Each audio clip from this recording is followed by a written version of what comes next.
देखो यहाँ तो अब यहाँ तक क्या देखे हम लोग कि जो इनहेरिटेंस कैरेक्टर था ये हमारे डीएनए की वजह से हमारे अंदर आ रहा था, यही ना। तो अब ये जो डीएनए है इसका स्ट्रक्चर कैसा होगा, तो यहाँ पर क्या है कि जो डीएनए होता है वो हमारा न्यूक्लिक एसिड से मिलकर बना हुआ रहता है, ये उसी को न्यूक्लिक एसिड भी बोलता है, ठीक। तो डीएनए जो हमारा, इसलिए डीएनए क्या है, न्यूक्लिक एसिड क्या है हमारा जेनेटिक मटेरियल है, या डीएनए क्या है हमारा जेनेटिक मटेरियल है, क्योंकि ये जो कैरेक्टर लेके आ रहा है हमारे पेरेंट्स है हमारे अंदर जेनेटिकली, ठीक, जीन के फॉर्म में। सबसे पहले न्यूक्लिक एसिड या डीएनए कहाँ मिला था हम लोग का, तो found for the first time in the pus cell.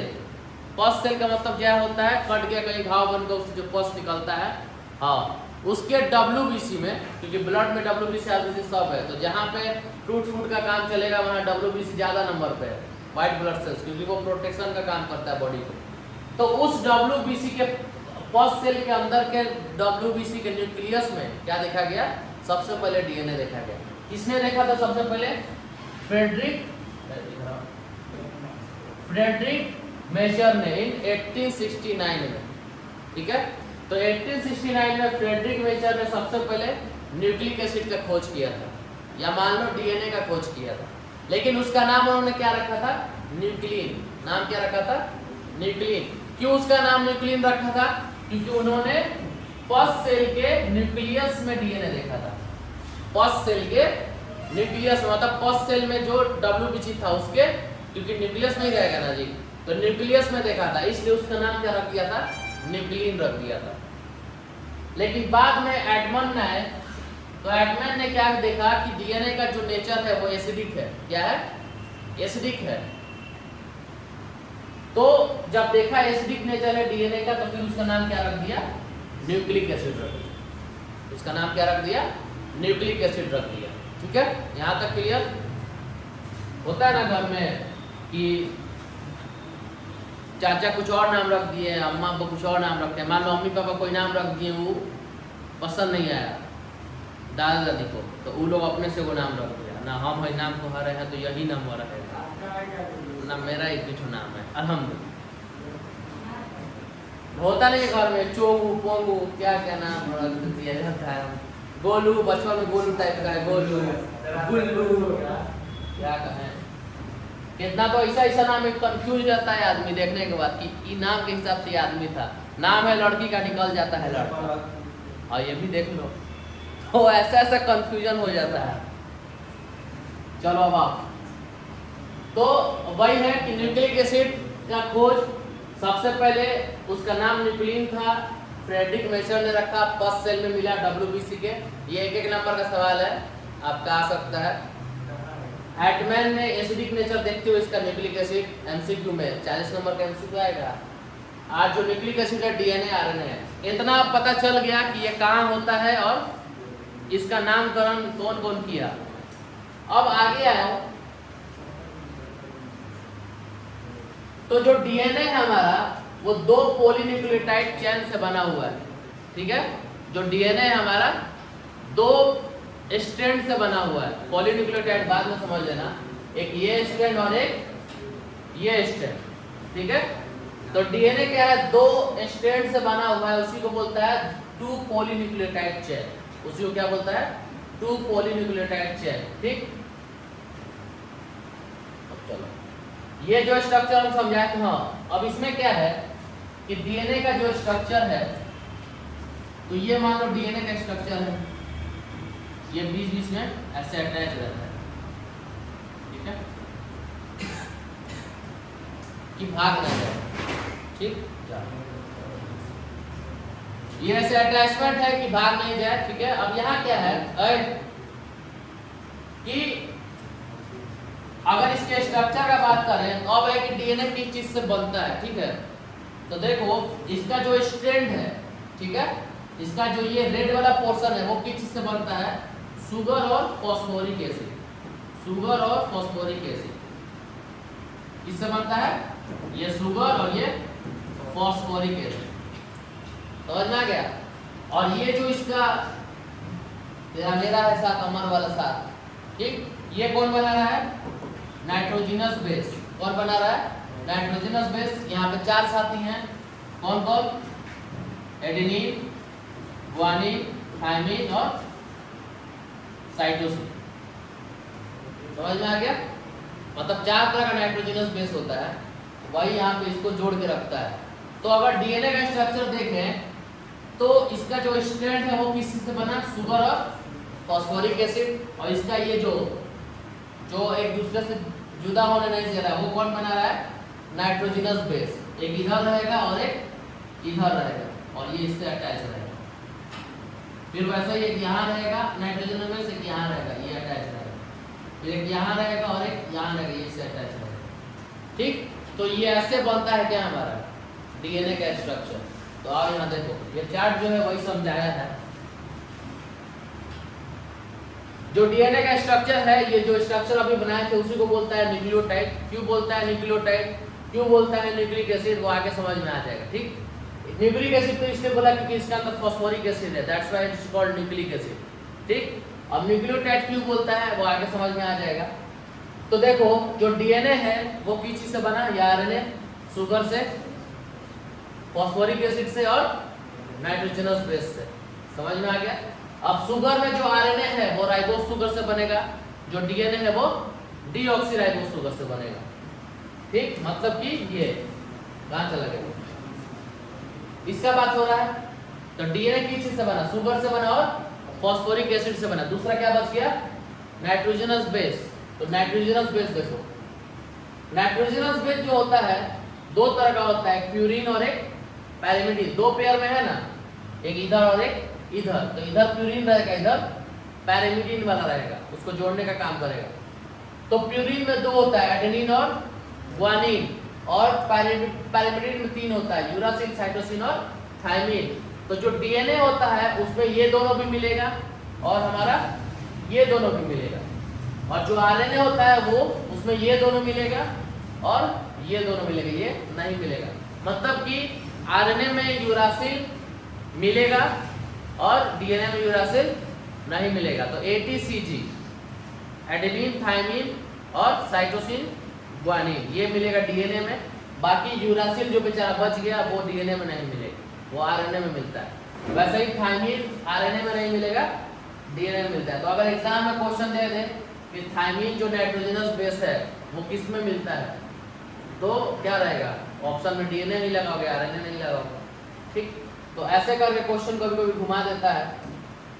तो इस चार्ट में क्या समझे? इस चार्ट में क्या समझे आप लोग कि जो डीएनए है वो इतनी सारी चीजों से मिलकर बनता है। ये चीज क्लियर हो गई ना? कौन चीज कहाँ मिलेगा ये क्लियर हो गया। अब जानना है हम लोग का कि ये जो शुगर है, जो हम कह रहे हैं कि डीएनए डीऑक्सीराइबोस शुगर से मिलकर बन रहा है, वो डीऑक्सीराइबोस शुगर कैसे बनता है। ठीक, वैसे ये जो नाइट्रोजनस बेस है वो कैसे अटैच होकर ये डबल स्ट्रैंडेड डीएनए बना रहा है। ठीक है, तो चलो आगे देखो। कार्बोहाइड्रेट आप लोग पढ़े हैं लोग क्लास 11 में। ठीक, कार्बोहाइड्रेट क्या है? एक तरह का शुगर का फॉर्म है। क्या है? शुगर का फॉर्म है जो कि इंस्टेंट एनर्जी आप लोग को देता है। देख लो, ग्लूकोज घोर के पी लीजिए, तुरंत एनर्जी मिल गया, दौड़ने लगी है। बच्चा दिखाता था पहले, एक और आता था वो सन वाला, कि ऐसे रख के सन पूरा खींच ले रहा है, ग्लूकोज पिए एकदम मस्त एनर्जेटिक। तो वो क्या है? ग्लूकोज। वो ग्लूकोज क्या है? एक तरह का कार्बोहाइड्रेट। ग्लूकोज क्या है? कार्बोहाइड्रेट। तो जो कार्बोहाइड्रेट है वो 3 तरह का मिलता है, एक मोनोसेकेराइड, एक ओलिगोसेकेराइड और एक पॉलीसेकेराइड। ठीक, कार्बोहाइड्रेट 3 तरह का मिलता है, मोनोसेकेराइड, ओलिगोसेकेराइड और पॉलीसेकेराइड। इसमें क्या है? जो मोनोसेकेराइड है इसमें एक शुगर का रहता है, एक शुगर का एक कार्बन का चैन रहता है। तो उनको पहले समझाना पड़ेगा कार्बोहाइड्रेट बनता किस चीज से। कार्बोहाइड्रेट जो होता है वो कार्बन कॉन्टेनिंग कंपाउंड है। ठीक, कार्बोहाइड्रेट क्या है? कार्बन और हाइड्रोजन कॉन्टेनिंग कंपाउंड है जनरली, जिसको कि ऑर्गेनिक कंपाउंड भी बोलता है। ठीक है, क्लियर हो गया? अगर बात नहीं करो तुम लोग इतना तुम लोग आगे देखो पहले। हाँ देखो यहाँ पे डीएनए में जो शुगर का बात कर रहा है, कौन सा शुगर का बात कर रहा है? Deoxyribose sugar. ठीक, तो वो जो शुगर डीएनए में मिलता है वो कौन सा शुगर है? हमारा पेंटोज शुगर है। कौन सा शुगर है? Pentose sugar. मीन्स उसके अंदर कितना कार्बन है? 5 कार्बन है। अब जो 5 कार्बन है वो डीएनए में मिलता है और आरएनए में मिलता है। तो जो डीएनए आरएनए शुगर से मिलकर बन रहा है वो शुगर में कितना कार्बन है? 5 कार्बन, जिसको क्या बोला? Pentose sugar. अब इस पेंटोज शुगर का ये चैन फॉर्म में स्ट्रक्चर है, किसमें कन्वर्ट हो जाता है? फिर रिंग फॉर्म में। रिंग फॉर्म में कन्वर्ट होने के लिए क्या करना पड़ता है इसको? जो हमारा शुगर पेंटोज शुगर है इसका अगर चैन वाला स्ट्रक्चर तुम लोग देखोगे, ये हम पढ़ाए थे क्लास 11 में, तो उसमें क्या था? ऐसा स्ट्रक्चर दिखाई देता है। समझ में आ गया? अब तुम लोग को उतना डीप नहीं जाना है, बस समझना है एक ऐसा स्ट्रक्चर आता है पेंटोज शुगर का, जिसमें हमारा 2 नंबर और 3 ये जो कार्बन है, फर्स्ट कार्बन के बाद जितना कार्बन है उसके राइट साइड OH लगा रहता है, उसके लेफ्ट साइड H लगा रहता है। ठीक, और जो सबसे ऊपर वाला फर्स्ट कार्बन उससे डबल बॉन्ड से O ग्रुप लगा रहता है। इसको अगर देखोगे तो अल्डिहाइड हो जाएगा। अल्डिहाइड का क्या होता है फॉर्मूला?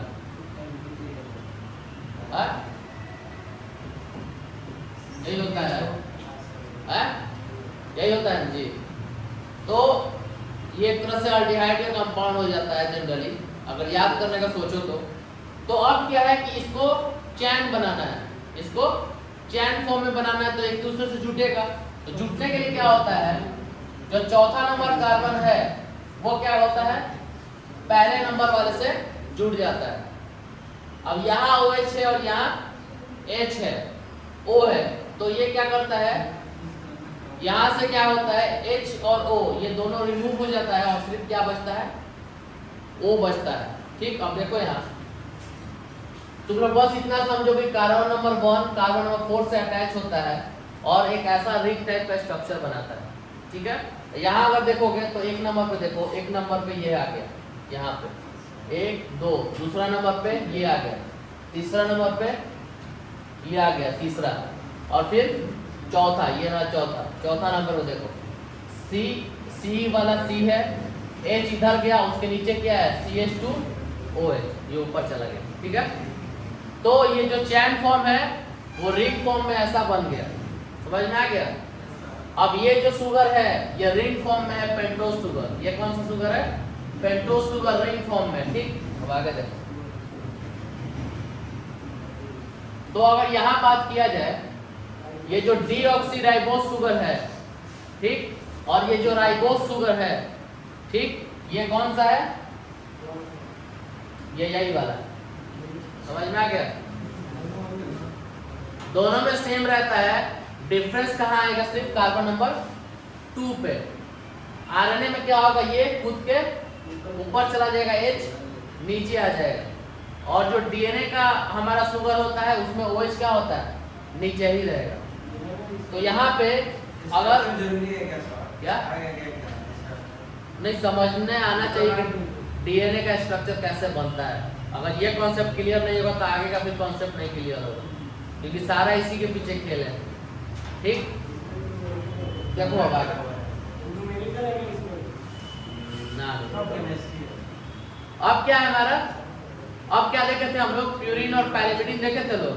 ठीक, तो प्यूरिन जो होता है both contain heterocyclic ring. Heterocyclic ring का मतलब क्या होता है? हेटेरोसाइक्लिक रिंग का मतलब क्या होता है? बताओ, तुम लोग पढ़ा होगा तो।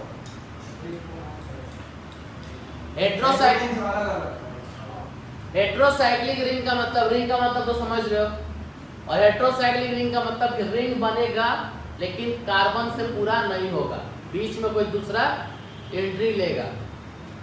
समझ में आ गया? इधर ही बैठो, इधर ही। तो हेटेरोसाइक्लिक रिंग का मतलब होता है कि रिंग बनेगा लेकिन बीच में कोई कार्बन के अलावा दूसरा एंट्री लेगा। जैसे बेंजीन में क्या होता है? बेंजीन में 6 कार्बन से बनता है, तो वो हेटेरोसाइक्लिक रिंग नहीं है, वो होमोसाइक्लिक रिंग है।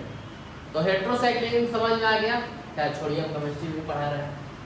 तो जो प्यूरिन होता है उसमें क्या होता है? हेटेरोसाइक्लिक रिंग होता है, और प्यूरिन और पैरिमिडीन का स्ट्रक्चर ये है।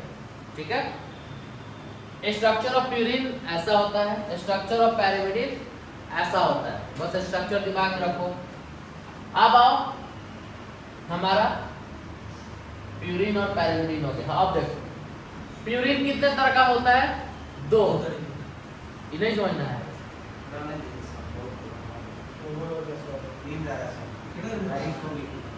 ग्लूकोज ग्लूकोज पियो ग्लूकोज।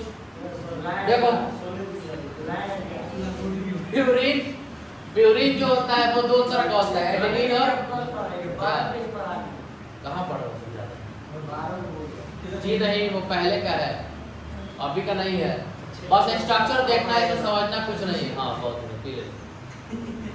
प्यूरिन जो है, प्यूरिन 2 तरह का होता है, एडेनिन और ग्वानिन। ठीक, एडेनिन ऐसा दिखता है, ग्वानिन ऐसा दिखता है। बस स्ट्रक्चर देखना है आप लोग को, एग्जाम में इससे कोई। आप देखो पैरामिडिन का बात किया जाए तो पैरामिडिन में यूरासिल, थायमिन और साइटोसिन वो ऐसा दिखता है। तुम ऐसा करो ना, 5 मिनट का ब्रेक लो। तुम लोग का मन